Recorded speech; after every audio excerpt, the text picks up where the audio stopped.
Hey everyone, welcome back to the Tech and Real Estate live stream. I'm your host, Ariel Herrera, and today we have an exciting topic, which is deal analysis. So, whether you're a beginner investor or someone who is experienced but not sure how quite to use data when it comes to analyzing deals or analyzing markets, then stay tuned because you'll be learning a lot from this session.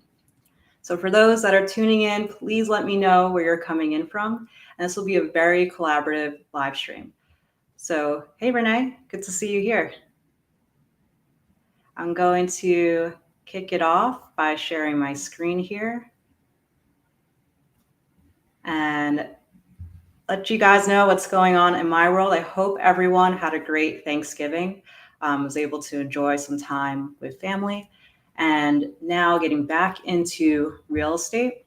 So data-wise, recently launched Coffee Closers 4.0 of about 3 to 4 weeks of working between 8 a.m. to midnight on a consistent basis. We finally launched Coffee Closers 4.0, which is made to make analyzing, finding, and closing deals a lot more simple than it was previously.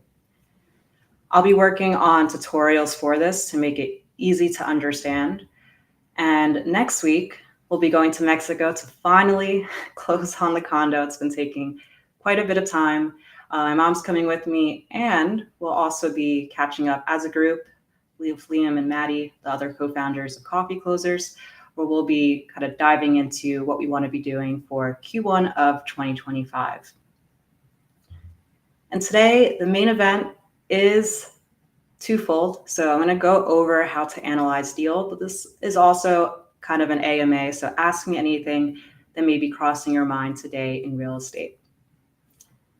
Awesome. Good to see you, Sean. I see Tiffany. Great to see you as well, Tiffany.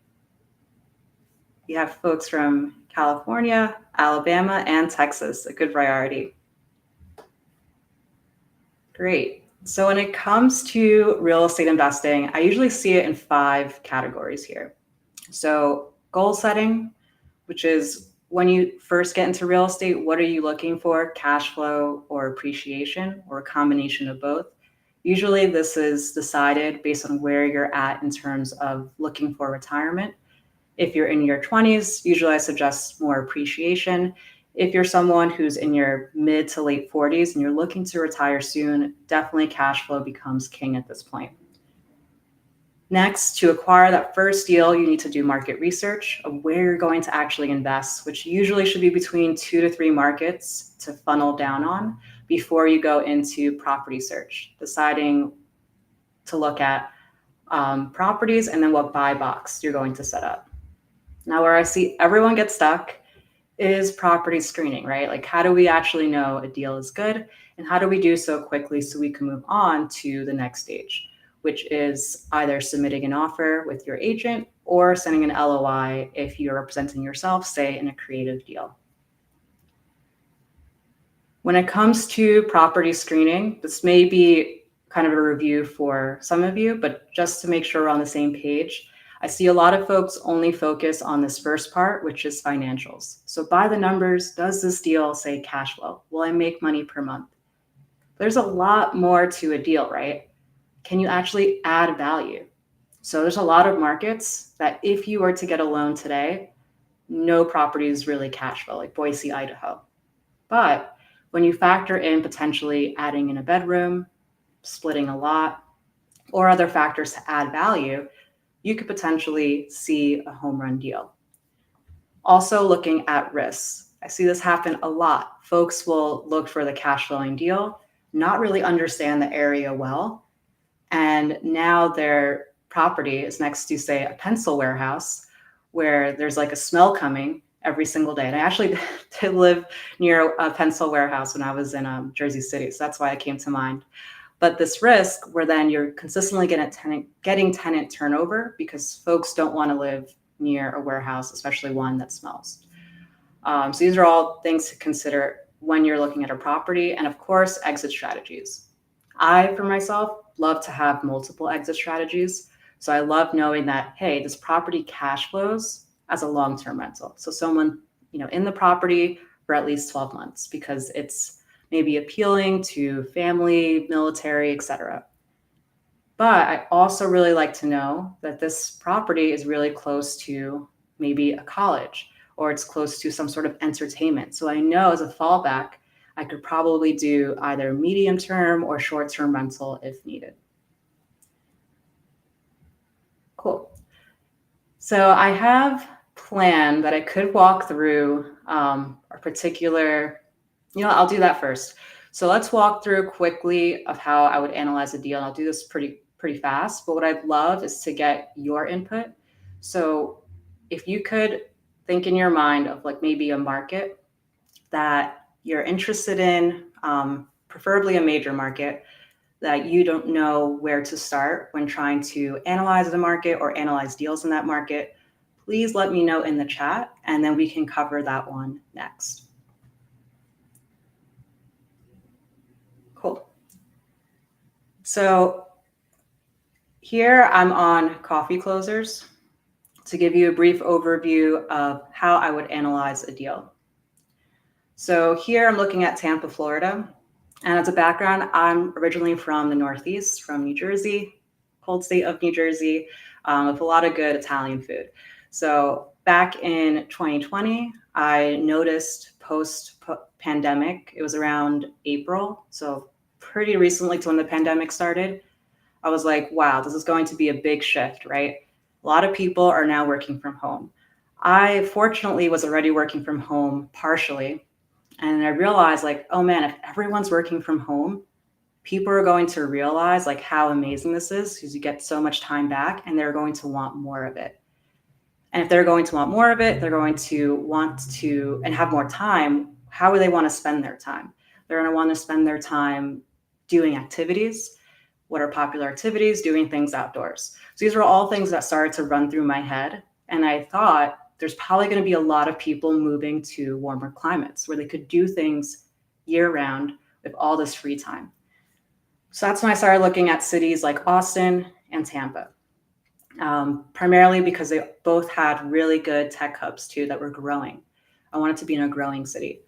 But when it came to finally deciding on those two markets and starting to create a buy box, the question became where am I going to invest in these markets? Like I don't know them at all fairly well.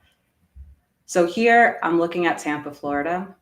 And if I just kind of, hover over these, you could see there's a lot of bubbles here, which represents properties and their cash flow potential. Now, what I did when I started to analyze these properties in April 2020 was I used data to help me assess and quickly rule out areas that weren't in my target.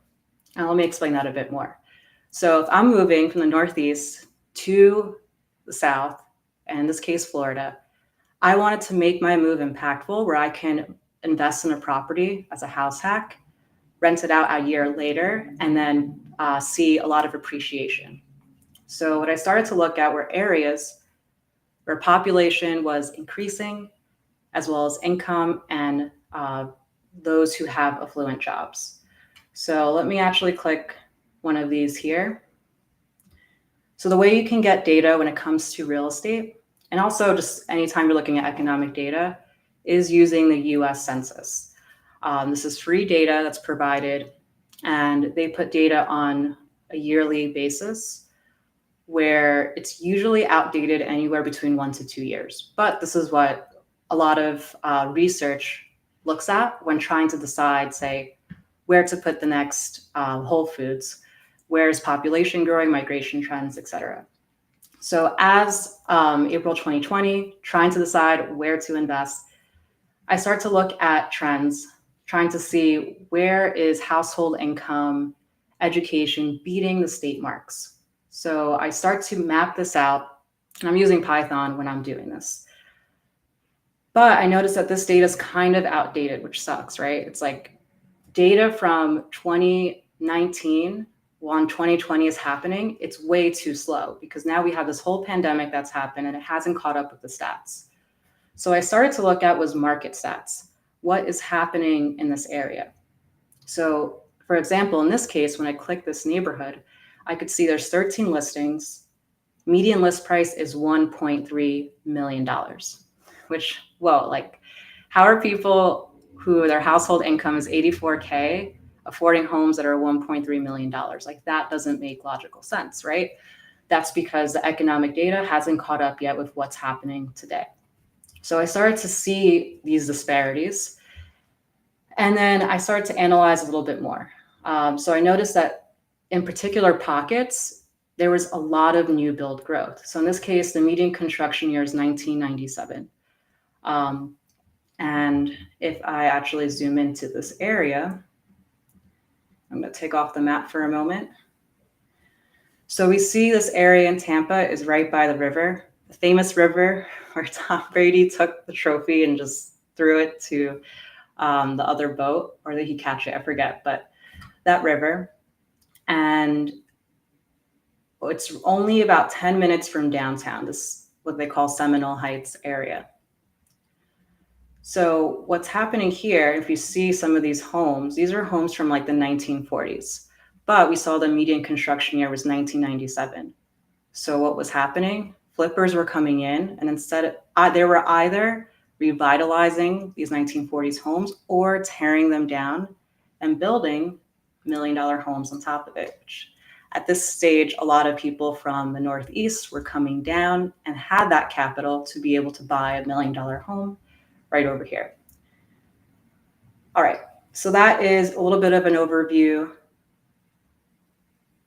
Oh, is my screen not sharing?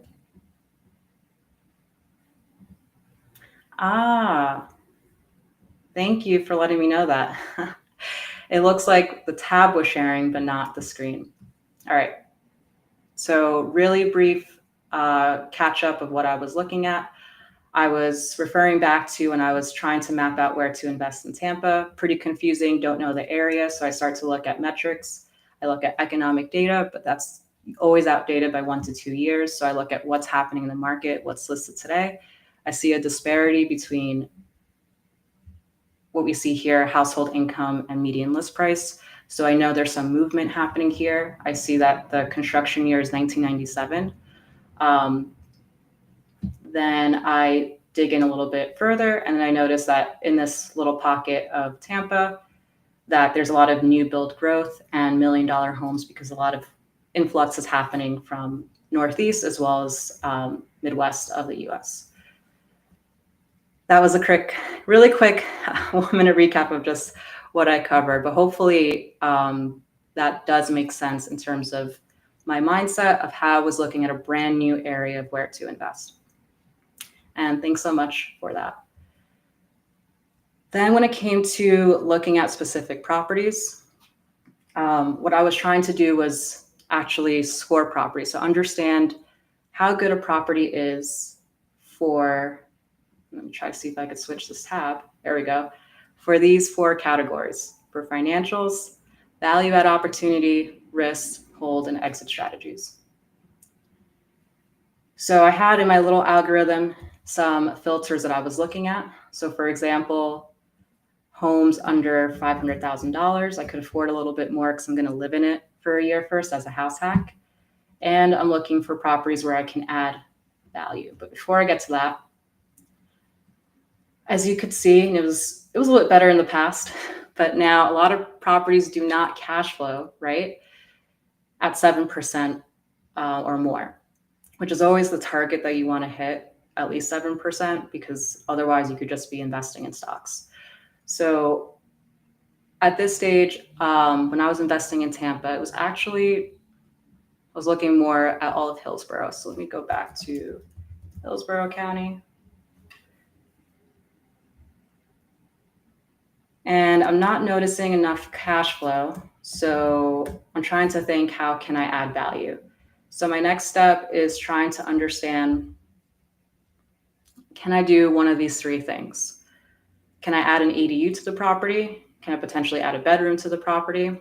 Can I potentially split up this parcel where I can make money off of it in the future? So add a bedroom. I did find a property that was 3 bedrooms, 2 baths, that was the size of a 4-bedroom home, which ended up not needing to make that an extra bedroom just because of how much rents increased, that it was actually still going to cash flow a little bit over $500. But this was my methodology of looking to see, how can I take properties that are maybe not cash flowing as well, but be able to add value. So if I go into, let's see, I'm going to look at a little bit older of a home. Let's go to, let's put 2010. And I look at one of these properties. Yeah, so it's a 2-bed, 2-bath home. And we're working on the descriptions right now.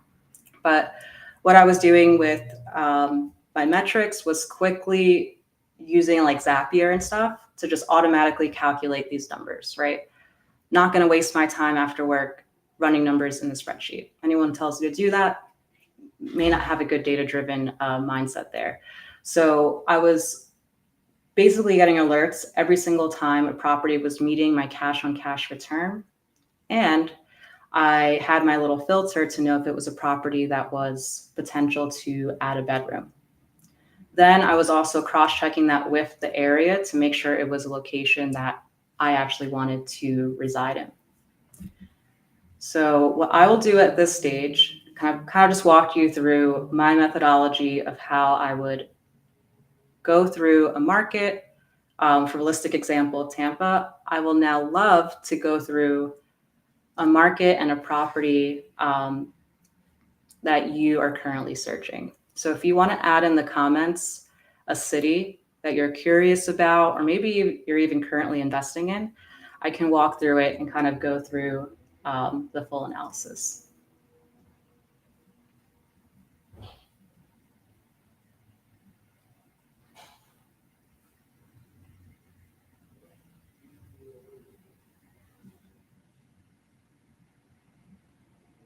Any markets? Don't be shy.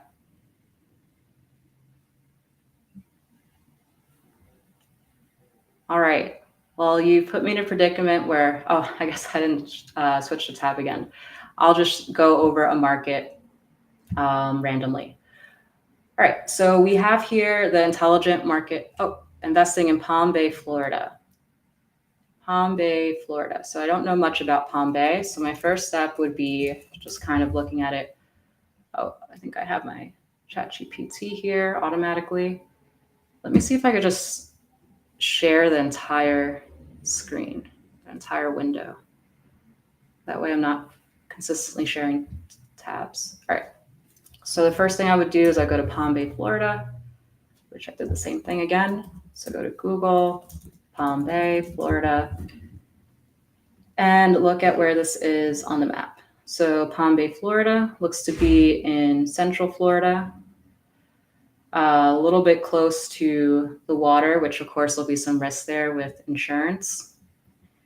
And it is, kind of equal distance, a little closer to Orlando. So maybe you're going for a short-term rental play here. But something I would do as well. So this is actually free to use.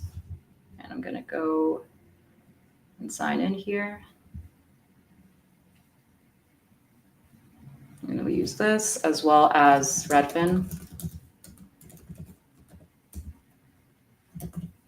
Housing Insights.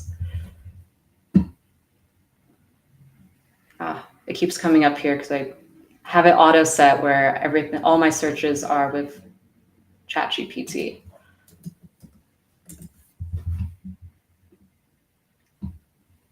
All right, so I'm going to run market research for Palm Bay, Florida here, and concurrently, or actually that was pretty fast, so I'll just look at it here. All right, so it looks like Palm Bay, the population is 140K, median sale price 330, which is actually really, really good. A lot of Florida at this stage is a lot more than this. Median days on market, 74 days. This tells me that this is kind of a balanced market, right? We were in a position across the US where practically all these markets were 30 days or less, which meant that there wasn't a lot of inventory and everyone was going after the same houses. It was very common to see bidding wars of like 20 offers in a single property with escalation clauses where people were going like 20K, 30K, 40K over asking. Pretty wild. But now with interest rates kind of stabilizing things, we are seeing a lot more of a balanced market, which helps us as investors because this is where we can negotiate. We don't have to bid against these home buyers that want their dream home. Looks like Palm Bay median sale price, 330K. This is coming also, some of it's coming from Redfin. And I'm going to link this here because this is free to use. We could see some of the top neighborhoods here. Looks like Country Club, desirable neighborhoods for both residential and recreational amenities. Bayside Lakes, the Compound, Northeast Palm Bay. And so now I'm starting to understand neighborhoods here. Climate risk, there's definitely going to be high climate risk because this was right by the water. Luckily, though, a lot of hurricanes don't come from that direction. So probably wind may be one of your bigger things that you have to care about. And for employers, not really big employers. Well, it looks like maybe Space Coast Intelligence Solutions, which I'm not as familiar with them. But if you are playing the angle of like short-term rental and you're looking for more vacationers, this wouldn't really matter as much. Top attractions. And I mean, there's probably so many things to do. Like if we just go over back to Palm Bay on the map.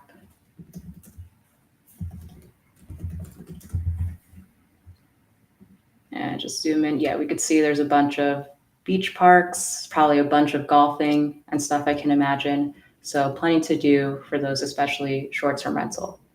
New developments as well, which this could be interesting, kind of positioning yourself in a location that's pretty close to these. So this is where I would first start with market research, kind of looking at the neighborhoods, potential risks, employers, top attractions. I did see that Bo put in Baltimore, which is a little bit of a larger city. So I'm going to focus on that one as of right now. So let's go over to Baltimore. All right. So first up, you may go into Google and just search like what are the best cash flowing areas. You might see Baltimore come up as one of the top ones. It's in a good position where it's in the Northeast. There's a lot of employers around it and it has good proximity to get to different major cities. But it does have also very low price properties, which can mean higher cash flow.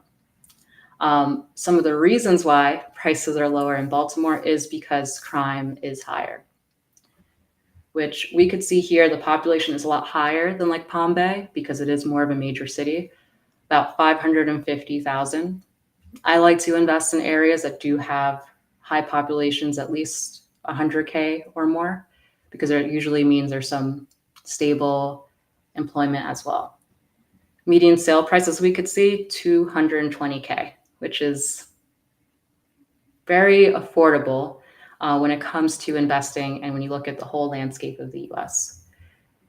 Median days on market 41. So this is telling me this is still slightly more of a seller's market. So when it comes to negotiation, I do have to consider this when making offers to sellers. So Maryland, get a quick overview, is intriguing real estate investment hub, dynamic housing market trends, infrastructure development, and major employers. So this is why a lot of people gravitate, I see, towards Baltimore as well. Johns Hopkins University. So we have healthcare here, and there has been some growth as well in terms of new development, which we could see here. There's an entertainment district. We do know that Baltimore, of course, has large sports venues as well. So that gets a lot of people coming in. You'll see a lot of Giants fans go to the Baltimore games because they're priced a little bit cheaper, even though at this case, how bad the Giants play. might have equal ticketing prices. Then we see there's going to be, ooh, I didn't know this, Baltimore Penn Station revitalization. I love seeing revitalization when it comes to transportation. It's one of my favorite things because it means usually a lot of flow, and especially when it comes to employment. So we could see here this Pennsylvania station was a transportation hub in 1911 in Baltimore, historic train station, and they're looking to revamp it, which of course, that means that people who are going to go through this Penn Station that they're revitalizing would want to be in close proximity. So what I would do next is go and see in Google, where is this going to be? And the Baltimore Penn Station, as well as how long the project is going to take. All right, it looks like it's going to be this north part of Baltimore.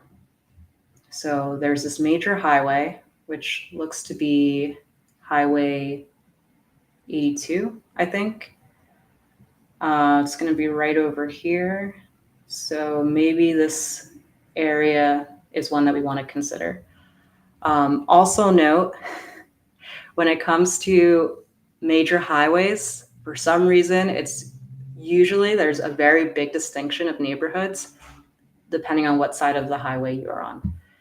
So I'm actually going to pull this up on coffee closers here, Baltimore County, Maryland. All right, let's show the heat map. Great. And actually going to toggle it off for a second so I can get as close to that area as possible, which, all right, looks like there's some curve happening over here. So I'm going to go back to this Highway 82. All right, so like right around here. And looks to be, there's some C plus areas. Yeah, so the station's supposed to be kind of in that center point. Looks to be a C plus area, which for beginner investors, I really love. C plus B minus, because you are getting your feet wet. You usually may not have the level of expertise to do a C minus D yet, even though those could be amazing strategies. And you usually don't have the capital to do an A neighborhood. So luxury where it's expensive, quartz countertops, etc. So newbies I tend to see fall between the B minus C plus for their first, second, or third deal. If we want to look at median household income, we can kind of dive into this tract a bit more. We could see that although, there's a little bit of high vacancy, 14.6%, which we don't like vacancy because that means there's a potential that our property sits with no tenants, losing money out of pocket. It still looks like this area has bachelor's degree or higher, 55%, which is above the state average, which is good. So that is something to note.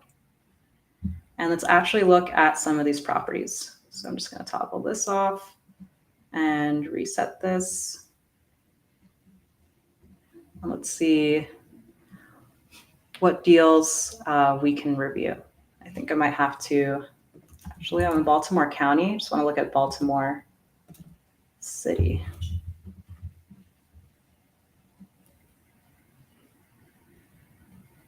Oh, I think I know what it is. It's because the name city.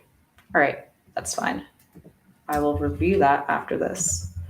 All right, so the first step is just trying to understand like what is in this market.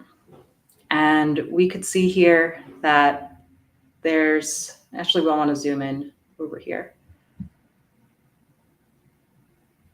Let's see if we can get properties right over here, which I'm not sure why that's not showing. I will have to check that. Yeah, not sure why the Baltimore City part isn't showing. All right, well, for the sake of the use case, I'll just go through an example. So here I could see there's a property. It is scored at 74. So here's how we can analyze the deal. So we can see at this property that the rent could be up to 2,500. And we do this by looking at several factors. So we're looking at rental comps, the median zip code, and we pull in external estimates like the Zillow estimate. If you want to dive into comps, you could do so. We use an algorithm to be able to pull the most similar comps. Now, if we look at the property itself, it's a pretty nice home in the suburbs of Baltimore. And if we wanted to look at how far this property is, which I love looking at distance, we can pull this into Google, look at directions, which is not coming through. Let's put this property in.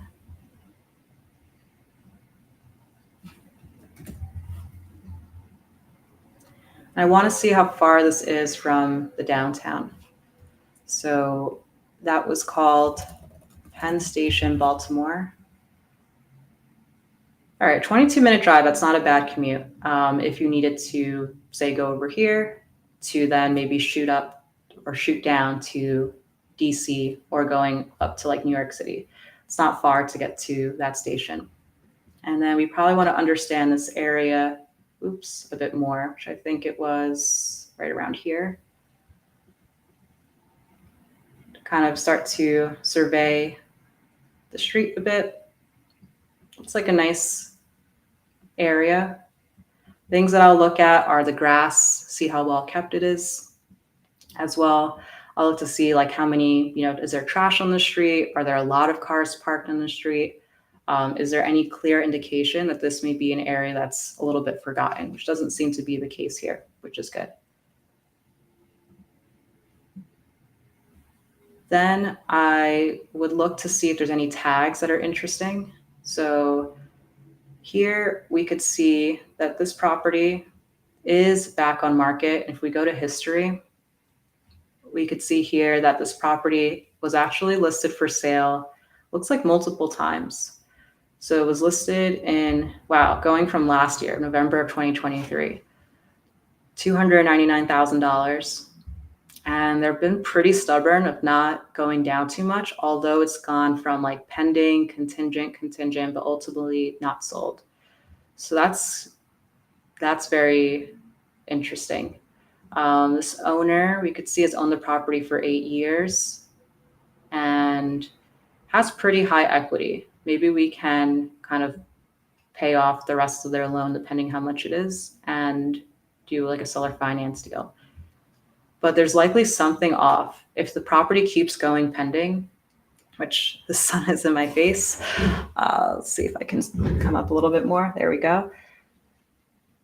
If the property keeps going pending, then there's probably something in the inspection that keeps coming up that's off, which could be maybe a foundational issue. We just look to see. Yeah, it is built in 1924. Also, it's not central, or there is a radiator somewhere in here. So at this stage, I probably would share this with my agent and try to go tour the property to learn a bit more. And sometimes you can actually ask for those previous inspection reports so that we can see like, what is the issue? Is it something we can overcome?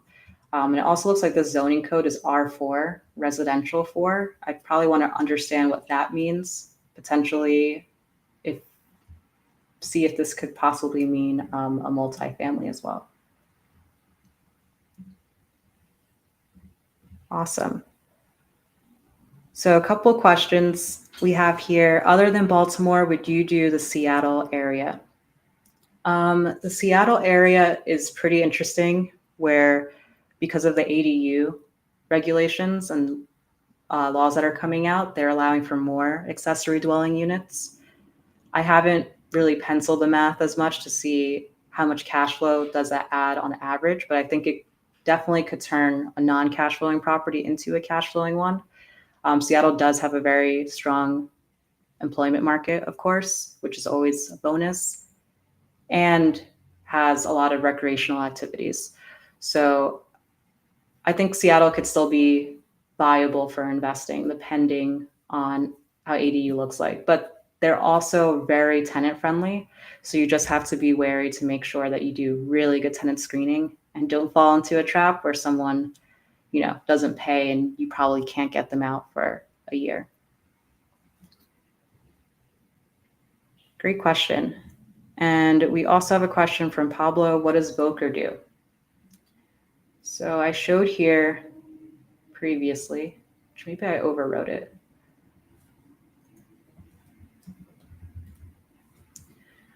So going to here, their main site. So Voker is a no-code AI builder for product teams. So specifically for usually small business, if you're looking to build using OpenAI, but you don't have the whole infrastructure set up to do it, they help you. They're a YC company. And the guy speaking here, Tyler, I used to work with at Appfolio. So over the summer, I wanted to test out a couple of different prompts for OpenAI. So together we collaborated and built this little free tool called the Prop AI Advisor, where you can quickly do, like, say, market research, enter in a specific area, and then it pulls information across different sources.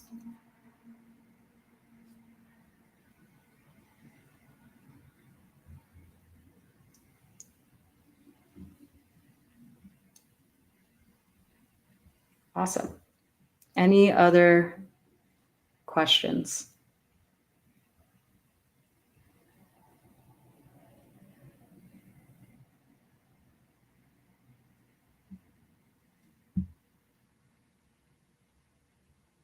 And also curious, so over the last couple of live streams, I've had guest speakers.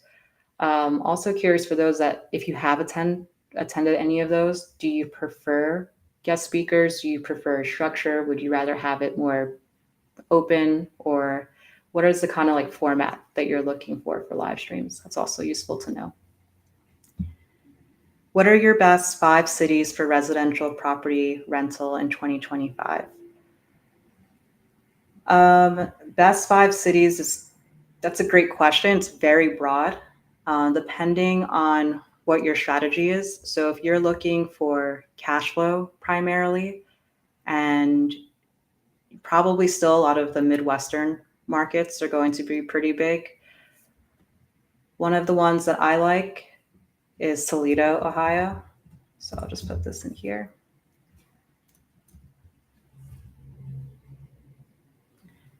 Toledo, Ohio has a lot of good cash flow, and also has a lot of opportunity too. So you could see here, little emerging pocket as well. And if we look at one of these properties in Toledo, Ohio, actually, let me reset this. I'm going to filter on back on market, because I was actually looking at a lot of back on markets recently. So back on market.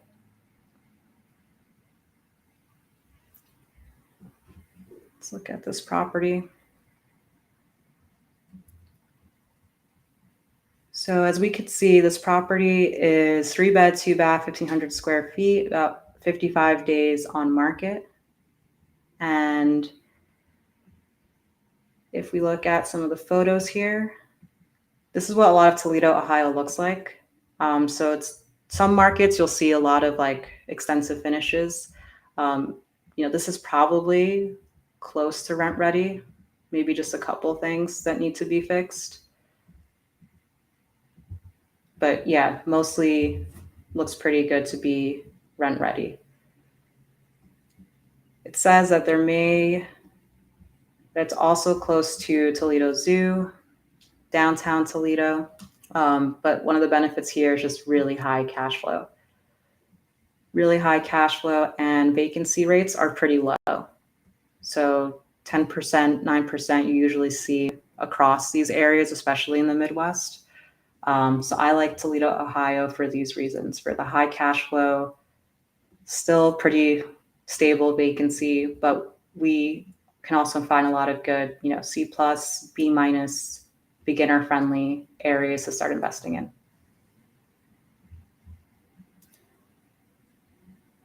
Great. And then Bo, I think you're doing a good balance of guest and single, keeps it varied and interesting perspectives. Thank you. I appreciate that. Yeah.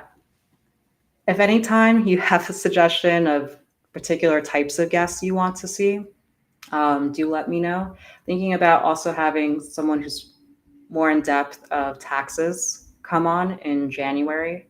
So if that's something of interest, I could definitely look to pursue that, as well as potentially lenders. Because I know a lot of folks, that's where you get stuck, right? It's like, okay, I found the deal, I want to make an offer, but I might not have the capital or resources to go after it.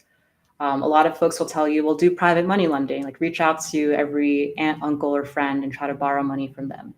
But as a beginner investor, that could be very intimidating to do. So one of the things that I want to do is bring on someone who's an investor-friendly lender, maybe has a little bit more relaxed debt to income ratios and down payment, so that it could also help with bridging that gap of getting the funding for your first deal.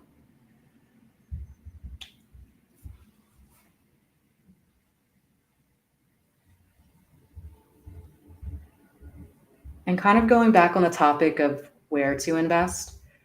So I think I showed it previously in one of my many tabs, which by the end of the workday, like I literally have like 70 tabs open. It's horrendous.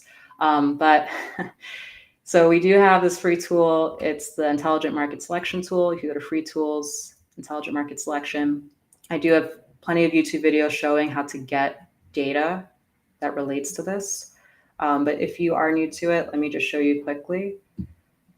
So what this does is that it takes free information, which is why the dashboard is free, from Zillow, Redfin, Apartments, Realtor, and the US Census Bureau, to basically give you a quick layout of how different markets look like today.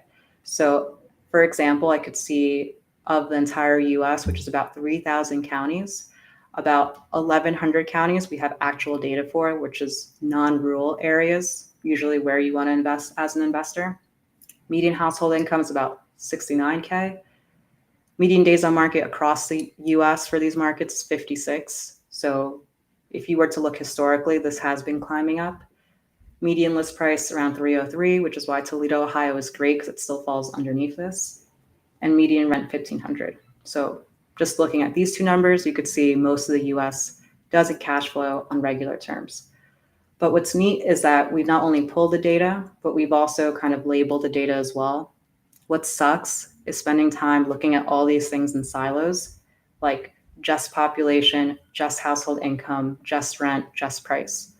What we do instead is we combine these and create scores. So what I'm highlighting here is quick lists, which is the best for up and coming. So what we've done is looked at certain metrics, like the ones you see here, and created one single score to rank which of these counties are top based on the given strategy.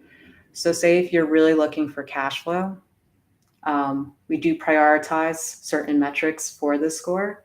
And we could see here that Oklahoma is top right now when it comes to cash flow, Jackson County, Oklahoma. Not really familiar with this.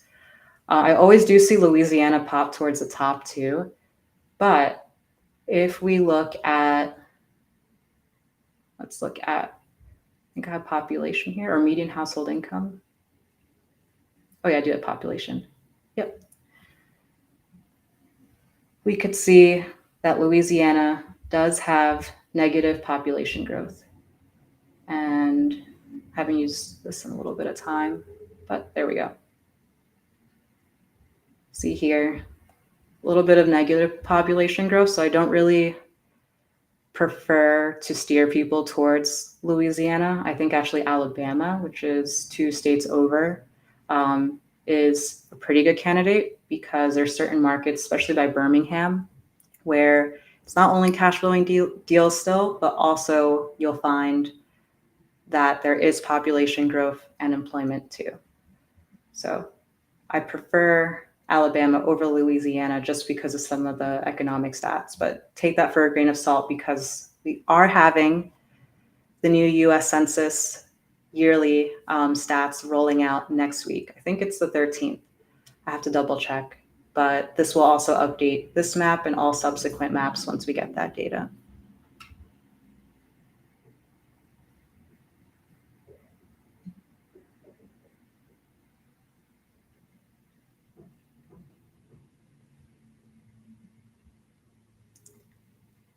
Awesome. And I know Tiffany mentioned before Tuscaloosa, Alabama, also a great option, one that I've seen cash flow in.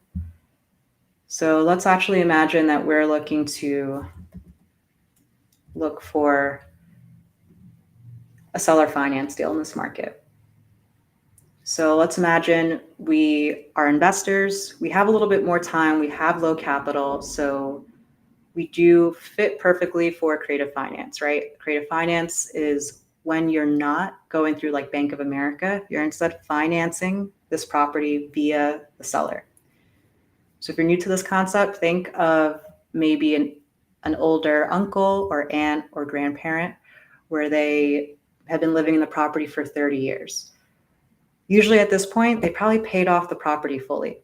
So instead of needing to get a bank loan, you can actually finance through them, which is a benefit because maybe they are going to have tax implications with selling the property, depending on how long they lived in it. Or they're used to having some sort of monthly income, like if they're a landlord. If they were to sell the property, they would get a tax hit and they wouldn't have monthly income rolling in. By doing a seller finance deal, it could be a little bit more favorable to keep taxes low and then also be able to keep that monthly income. So I am going to, actually I'll leave the heat map. I first would of course do some market research, either using Boker, using Google, what have you, of kind of like pockets of where I want to invest. But let's imagine I'm not doing that here. And I'm going to focus on areas that are between C and B minus, which again, every single grade could work. It's really just dependent on where you're at in your investment journey and also what your strategy is. So let's see, this first property scored 80, which is pretty high. And we could see, oh, one thing I forgot to do. We wanted to do seller finance. So let me actually go to creative and let's filter to a seller finance deal. And let's select one of these properties. All right. So the way you're able to tell if a deal could be a seller finance deal is how much equity the person has in their home, meaning like, is it paid off or is it close to being paid off? Which we could see in the owner tab here. This is an individual owner, which they've owned for 4 years, but they did purchase this property, seems to be with cash. So they have 100% equity in their property and they're an absentee owner. So this may even be a landlord themselves. Even though summary descriptions are not available yet, we do have our scores available. So what we do is we score every single property at how valuable it could be for an investment. Problem I see a lot of folks fall into is that they just look at cash flow. But there's so many other things, right? It's not just return on investment. There's property risk, market risk, location, value add opportunities, and negotiation as well. So this property, if we look at it a bit, this is really nice. It's like turnkey, ready to go. Yeah, this is great. They even virtually staged some of, this may be finishes that may be a little bit above this given area. Usually I don't see like these types of finishes for a C plus area, but hey, looks like this is 3,000 square feet, which is huge. I like that because it means I could potentially add a bedroom somewhere in here.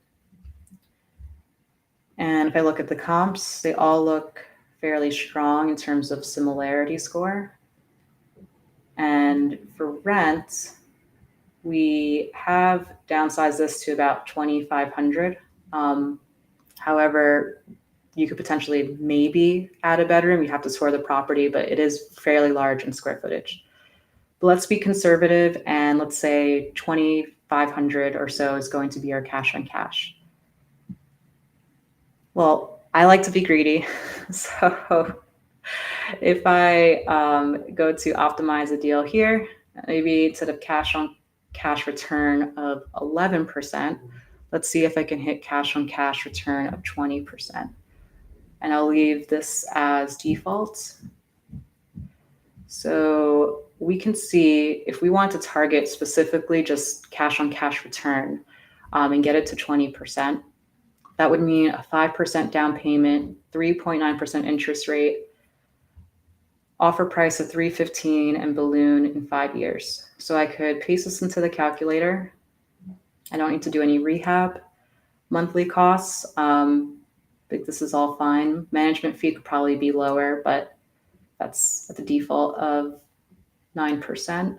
I'd probably use Hemlane or something, which would drive that cost down. And then I can go right into generating that offer, which I do not own Microsoft Word. I did for like a month this year, and I really didn't see the use case because you could do everything in Docs. But if I take, which it didn't download yet. There we go. And if I open this file,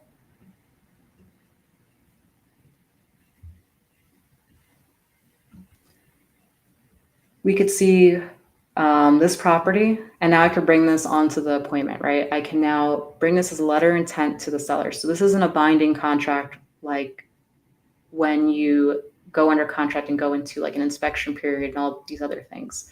This is just a letter of intent, which I can deliver to the seller and say, hey, here are the details of the offer, 370. Whereas they were looking for, right here, 315, which, whoa, like what a big disparity. 370, 315, like who wouldn't turn their eye and kind of say like, oh wow, it's a lot higher than what I would expect, because you see so many of these folks get lowballed by wholesalers that this really catches their eye. And then the next steps is now going into the education. So why can we offer 370? Well, it's the total package. So one, we can offer their original purchase price, and we can also tack on and show them how the interest rate over time would make this offer that 370. And then we can explain what seller financing is, amortization schedule, but ultimately we have all the tools we need to right at this stage, go over and present this offer, which if we favorite this, we could then find it in our properties here.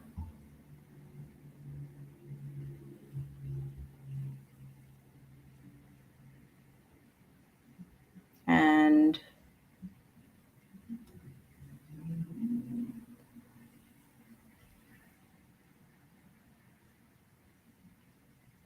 I thought I favored it. I will check on that with Liam, but you will be able to find the property here, and then you can add in any notes as well as put in here if you've sent the offer.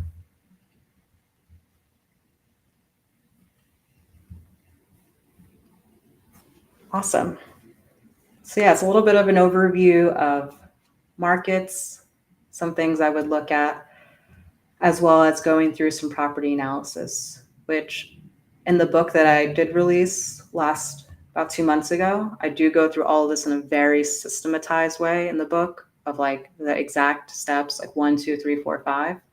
I know right now I've kind of jumped between different areas, mostly because I have the experience where I kind of know where to look right away. But if you are that newbie, do highly suggest for you to check out the book as it goes through a sequential series of steps and maybe a little bit easier to follow at this stage.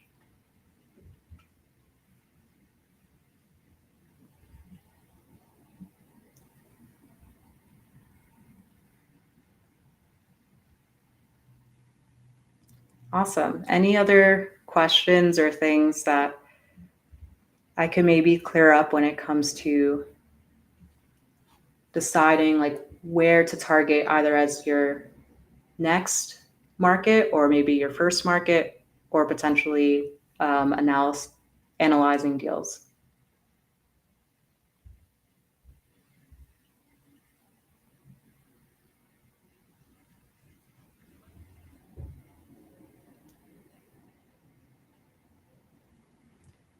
Yeah, the book is called Data Driven Real Estate Investor, and I'll pull it up here just so you could see. Here it is. It does come, it's only $5 on Kindle. And when you sign up, you do get access to the course as well, which I'm still in the works of finishing. But if you're someone who's more of a visual learner, you can go through the course as well. But this isn't meant to be some like extravagant storytelling book. I think that everyone kind of just needs like the quick cheat sheet checklist steps at this stage. So I do go a little bit through my story to make everything connect. But it is short. So it's 81 pages straight to it. How do you go from deciding, should you go for cash flow or appreciation, markets, all the way down to ultimately being able to feel confident on generating that offer.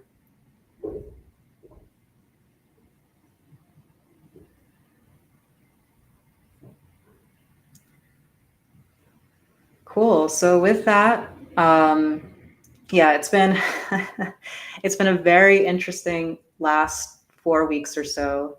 You know, me and code, it's been my best friend staring at if else statements, models, and all that stuff. So I'm excited to kind of shift that going into the rest of December of generating more original content. We know we did a lot of focus in October about lead generation. So I had some videos around how to use ChatGPT to scrape pre-foreclosure lists as well as tired landlords. Probably going to shift back for doing more content around deal analysis and a little bit more of a systematic approach. But if there's anything that you want to see specifically, now's the time to definitely let me know, because I'm going to be spending a lot of the last weeks of 2024 really preparing what I can deliver to you guys. Just make it a lot easier to get on the property ladder.